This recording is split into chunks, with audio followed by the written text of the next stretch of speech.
All right, folks, welcome to our channel. Welcome to another one of our weekly live feeds, or live streams. We've done a couple of them in the past. I know we haven't had a lot of people show up. Maybe I'm not announcing these properly, but it's okay. We're going to keep this up and see what happens every Saturday at 1000 hours. All right, first thing we're going to cover here is a little bit about earnings from last week. Then we're going to cover earnings coming up this week. We got some stock news. We also going to be talking some homeowners tips on some videos that I got coming up, and a little bit about these viruses been running around. So let's begin with this video here. They're pretty upbeat about what they see moving forward, and I think that's what put a little bit of a big boost. It's the end of the month. We'll get some mild rebalancing, but Fridays have a 65 to 70% bias to the upside, and I think we're living up to that. But there's a bullshit to be credited. I still think it's a rally in a bear market. It has lasted longer than any in this year, and it's eating up a lot of technical space between 4,000 and 4175. So the bulls are in charge, and they're doing a nice job. Real quick with touch bases on this. This just came out this yesterday on where we are in this monkeypox outbreak. I just want you to just be aware of it. And I lost somebody, a relative of mine, last weekend. I don't know if you watched some of my videos that I might discuss that due to COVID. He's had COVID over 2 years now. And he finally passed away up in Dallas. I know a lot of you guys probably know folks that have passed away from it. Next item we're going to cover here is the company earnings. Last week we had earnings on Apple, which I sent out a video on. You guys can watch that. TLRY, I also sent a video out on that. Now QuantumScape, they missed guidance. Just a little bit about information on why QuantumScape is short-circuited today. They missed guidance. The pre-revenue company, a nice way of saying QuantumScape hasn't made any sales of its electric vehicle batteries, is counting on its revolutionary technology to disrupt the $300 billion industry. All right, I did a pre-earnings on this. And check out the pre-earnings. I did a real good job on that. Remember, this company doesn't make any money. Right now, they're trying to build their facilities. They're trying to get their technology right to do the proof of concept. And then they get their product out there to all these different companies. Now, and here's a report on Ford earnings. Ford is producing more vehicles as it works to unsnarl its supply chain. The Ford plans to pass on more of its profits to shareholders. Now, I did a pre-video on this, pre-earnings video, and here's the reason why Ford jumped back up, is because of strong growth in operating income and boosted its cash payout to shareholders by 50%. to $40.2 billion in the second quarter. So what I'm going to do is I'm going to place this article down below too as well, so you can review it. The next stock we're going to cover here is Nano Dimension. Now what they did was they gave out preliminary revenues for Q2, approximately $11 million worth of revenue. But they didn't show a lot of the expenses down here. So what we have to do is we have to wait till the full report comes out. And they're talking about somewhere around September 1st that the CEO is going to discuss their earnings. So that's when that's going to come out, September 1st. Just wanted to touch quick basis on this. I know I owe you guys a video on this for pre-earnings. So I'm going to be working on that as well this next week. Now let's go to next week earnings. Before we go, let me cover Coinbase here. Now Coinbase is a little bit of stock news here. There was an SEC probe against them last week, and the stock went crazy south. It lost like $10 in one day. So what happened was ARK over here dumped 1.4 million shares of Coinbase, and this probe is going to go on for a long time. We will show you the trades that we've done on all this once we get to our options side of the house. So let's move on to this next earnings coming up. Here's a report here that I'm going to put down in the remarks section that will show you earnings coming up for this next week, and that or covered that last week and for the next week. See, all you got to do is just hit this arrow that points to the right, and then you can go through all the when the stocks are coming out with their earnings. Okay, so like on August 1st, there's 185 companies that's going to declare earnings. You just click that, and then you look down here and find your stock and see what the estimates are supposed to be, and then research it further. So this is a good tool to use.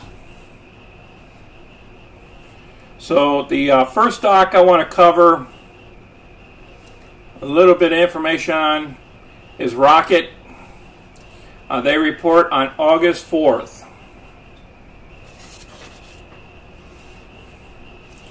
As you can see here, Rocket's been going up over the past, I would say since June 14th. It went from like 650 all the way up to 950 again.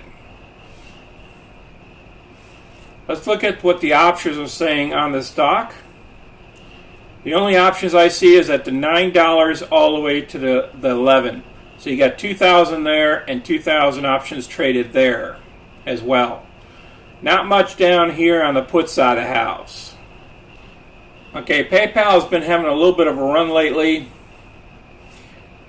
They declare earnings on August 2nd. They ran up from about $70 up here to the 86 mark. You see the 52-week low is around 67. Let's hit the options real quick. This next week options, I only see activity somewhere around the $90 mark here. There was 1,000 options traded on Friday. And that's on the call side of the house. Down here at the puts, I see some puts at the 78 mark, strike price. All right, this is a daily chart. Looking at the RSI, we're somewhere around 60. It's not overbought or not oversold. So we're kind of in the middle there. Now, if we was below 30 or so, I would say it'd be oversold. If it's above 70 or 75, then I would say it's overbought. But right now, the trend line is still going down and sideways. So we'll have to see what happens at earnings and see if we need to take any actions. And I don't see too much in the options area in the stock right now. So Square has been coming out of the doghouse a little bit. It went down to around $56. That was a great opportunity to pick up some shares. Remember, the high is about almost $290. But as you can see, there's no PE, and the earnings per share is negative 17 cents per share. So it's not looking good in that regard. Let's look at the options for the 4th of August. Actually, the 5th of August is the expiration date. And I saw a lot of activity around the 71 and the 75 levels. 1,000 options, call options there in both strike prices. And then down here on the put side of the house, I don't see too much action whatsoever.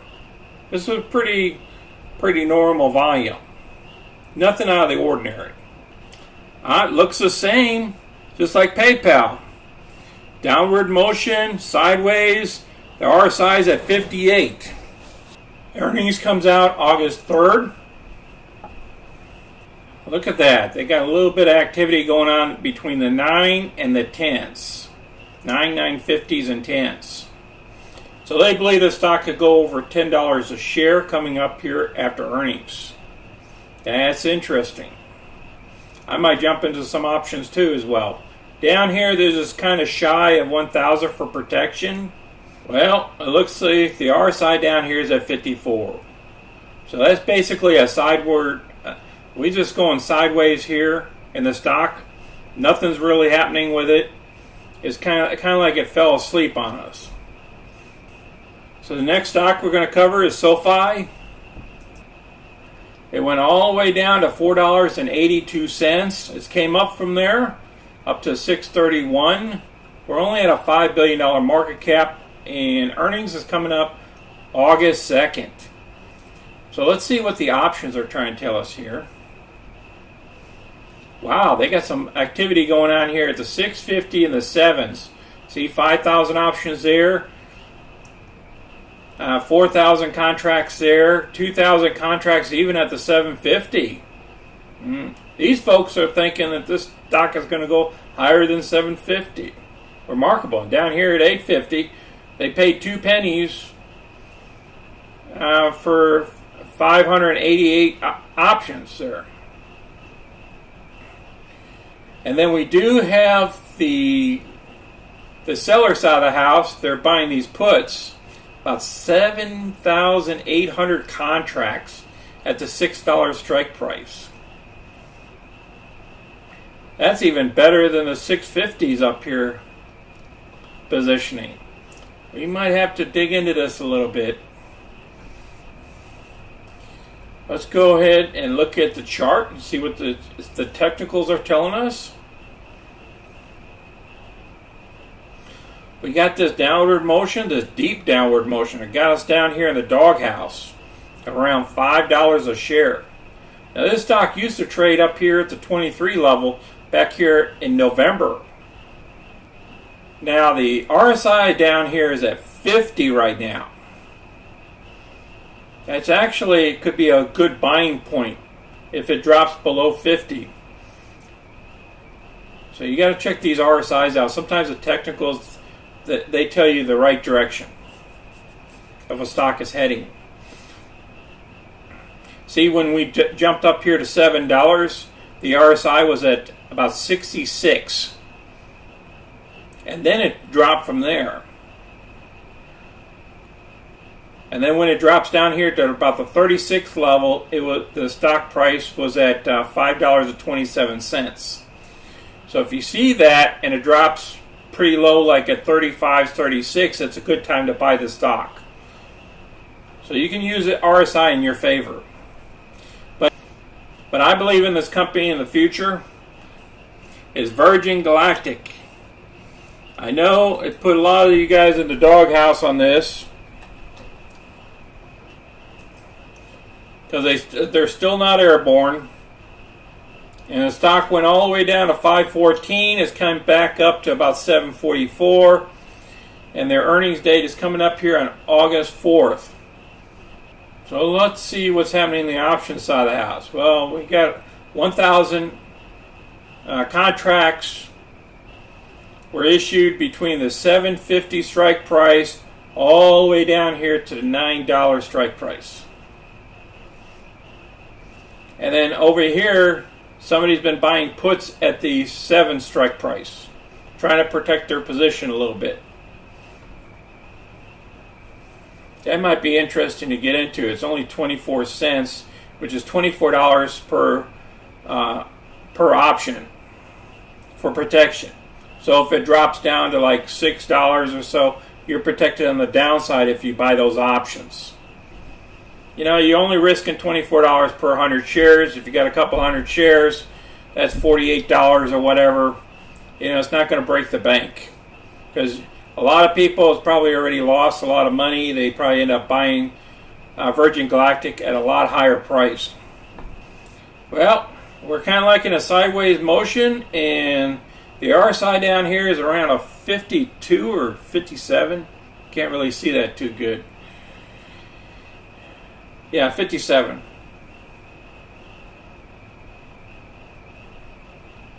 And it looks like the 200-day moving average is getting close to the 50-day moving average.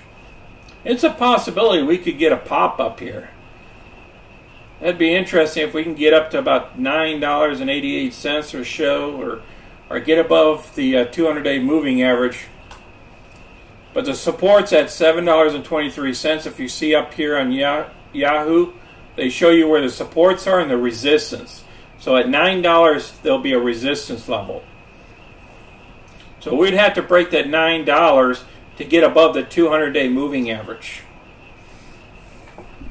That's an interesting one. I might do some options there as well this tomorrow. I mean on Monday.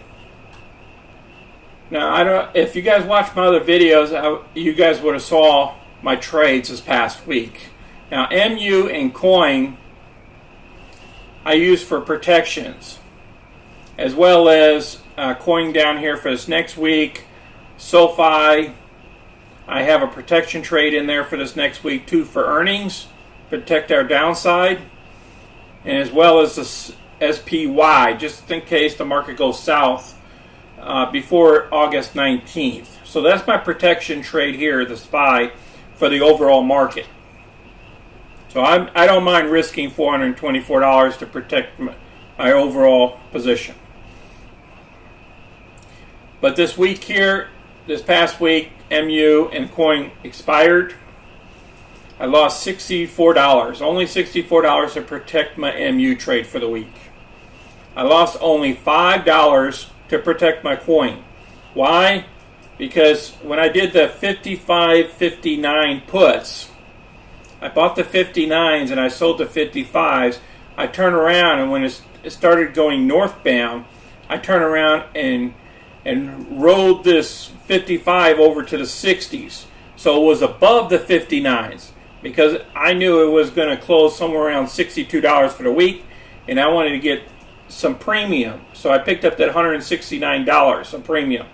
So that offset my losses to only $5 for the week, because I also sold out of this position as well, out of my put position. So I got a little bit of money there. So my loss wasn't that bad. It was only $5. And not compared to MU over here. I lost $64. But it's okay because the stock went up. You know, when you own the stocks, it's okay. You know, if you lose $64 in protection, you know, possible the stock could drop all the way down to 55. You never know. Look at what happened to Snap on us. It was crazy. So, okay, let's go down here to SOFI. Got the protection there. I might turn around and also buy some calls in SOFI on Monday. I'll keep you guys posted. Now, these are my unusual activity. I did some videos on this. I covered SLV on that date, and I also bought some a put also against it, sacrificing only $130 for the September options. But I already got out of my SLV that the unusual activity was on, and I picked up $334. Now we're still in stone because it's out to January, and we're still in PBR. That was unusual activity as well. I showed you guys that. And AEM, that spread. These people picked up a bunch of shares at the 50 and they sold the 70s. So I did the same trade here. See, the maximum loss I could lose is $289, and we're talking about, 20 January 2023. And then the max profit is $3,711. I did a video on that. Check it out. Now this was my covered call that I cashed out. Our overall cash profits came out to $1,102 for the month of July. So that's not bad, picking up $1,000 just trading options. All right, the next item we're going to cover is solar power for my house. Okay, I finally contacted a rep. We did a video conferencing on it. I looked at all the numbers, and I looked at everything here. I'm in the next phase of signing the contract and moving forward. I'm going to make a separate video on this underneath our debt reduction tips. That segment of our channel, I'm going to bring out things that people can save money now and in the future to keep their bills down at their household. So I just started this series. I got a couple of videos there if you guys want to watch them. It's underneath the debt reduction tips area of my channel. Okay, now let's talk about this solar stuff. Now our current bill is somewhere around $250. And that's a month. Okay? But in 25 years from now, that same $250 bill is going to end up being somewhere around a $750 to $800 bill a month. See that? If we keep having inflation in the energy market every year. And that's what it says right here. Year 25 is $804 a month. You know? Why not be prepared for that? Now, what I did was I came out with my own analysis that if I pay the lump sum now, okay, for the system, that it would take care of 80% of my bill every month. And I only have to pay 20% to the utility company. So in saying that, it would be a cost savings for me overall. I figured out the system that I needed after I got all my discounts so I could pay a cash deal on it. I would only be paying $104 for my system for a 25-year period because I paid cash on the front end. Otherwise, you're going to be paying a 7%, and then you will lose the $8,000 discount. All right, I'll cover this more at a later time period. I'll have its own videos come out over a series of time. I'll keep you guys posted on this and how we can save money by using solar on top of our homes. Now, if you guys don't have any questions, just go ahead and put them down below. I appreciate everybody watching our video today. You got to be careful out there in the market. We're going to be going up and down and sideways, and I hope the interest rate increases will stop over the next 4 more months. That's when I believe that the Federal Reserve will stop raising interest rates. Until next time, folks, this is Sonny. I'm out.